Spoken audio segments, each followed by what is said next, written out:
Hey guys, my name is Aaron, and I am a video game collector, as you can tell. I decided to make this video because I wanted to start putting out some content to kind of show off my collection and kind of share with you guys some of the things that I've learned along the way in my collecting.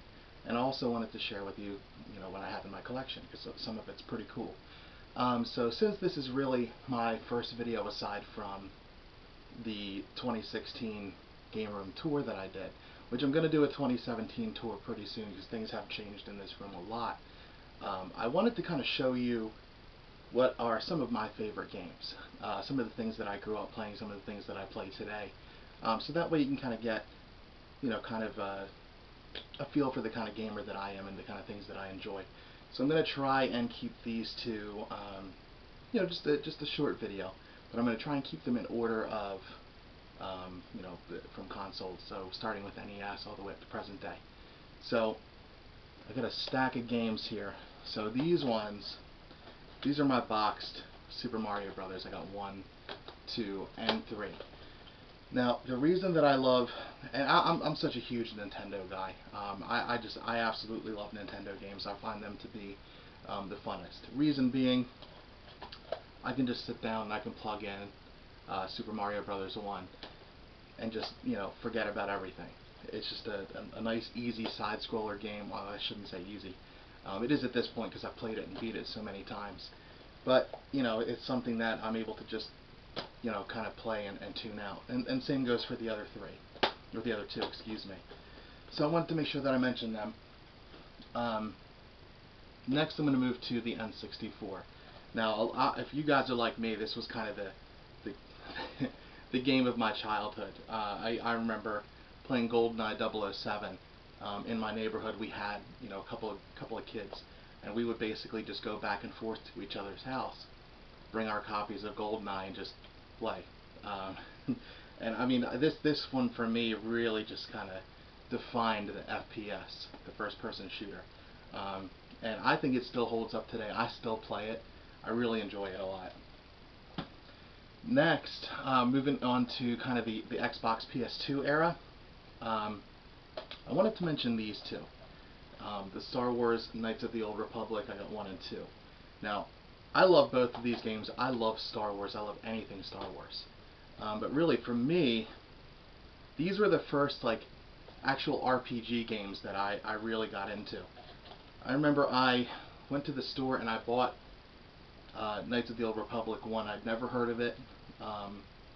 I got it in the bin for $12.99. I went home and I could not stop playing it. And I've since probably beat this game 10 times on the light side, 10 times on dark. And then again with 2, even though it does have some shortcomings. But I mean the end of KOTOR 1, I mean the twist is just unbelievable. I remember being absolutely blown away, and I don't want to spoil it, even though it's a very old game, but I still don't want to spoil it for anybody if you haven't played it. I highly recommend them. They are outstanding games. Now, also going to move on to another group of FPSs here. Now, I also played these a lot as a kid. Time Splitters 1 and Time Splitters 2. Again, just outstanding FPSs. I never really played the story mode too much, but it had that the multiplayer was just absolutely unbelievable. I mean, you could have your whole group of your bots running around, and as a kid, I wasn't any good at games, but having those bots, running around, getting to beat them up, that was pretty cool. And the guns, I mean, they were just awesome. Definitely recommend them as well. Oh, I actually skipped a couple from the N64 section. So again, I mentioned that I really like Star Wars games, and these 2, they're no exception. I had Star Wars Rogue Squadron for the N64, as well as Star Wars Shadows of the Empire. I loved this game. I actually just played it a couple of days ago. So remember all the cheat codes, dead DAC, tied up, all that stuff. Loved this game. And being able to fly as those iconic Star Wars ships, I mean, you just can't beat it. And this was really the first time that I remember being able to, well, actually, I know there are other games, but this was the first one that I remember actually playing as Star Wars ships. I thought it was awesome. And again, you know, the third person stuff with Shadow of the Empire, the story was outstanding. And even, you know, probably my favorite level was still the Hoth battle, when you just get to fly around the snow speeder, which you can also do in this, but they're actually pretty different. But definitely recommend both of those.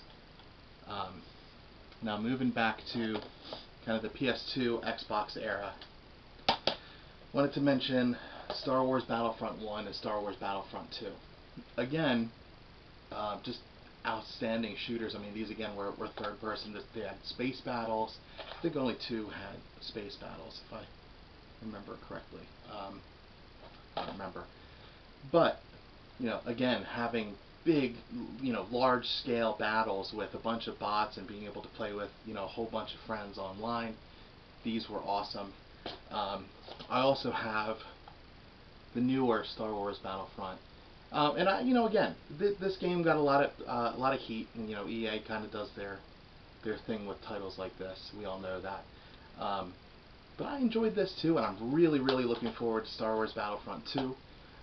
The trailers look amazing, and I'm definitely going to be getting that for nostalgia reasons, of course. Now, this is really the last one that I wanted to mention today, the last group of games, the Mass Effect series. Mass Effect 1, 2, and 3. These games are probably, I would say, are my favorite group of games of all time. The replayability for me on these 3 games is like unlimited. Again, I've probably played I try to do at least one playthrough of all 3 games per year. And you know, it's I don't know, it's just you can get so lost in the game, and there's just a whole lot of different things you learn about every different time.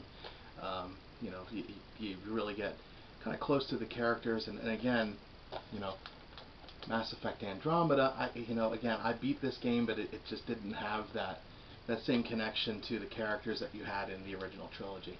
And I know you know, they tried, and you know, the game was a beautiful game to me. I really enjoyed it, but it just didn't hold up to the rest of the trilogy.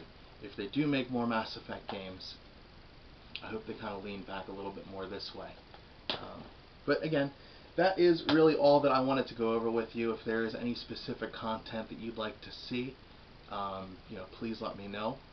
Again, I'm going to be doing a 2017 game room tour pretty soon, and I'll have that up. So, but if you have any questions, feel free to comment, send me a message, and thanks for watching. Have a good one.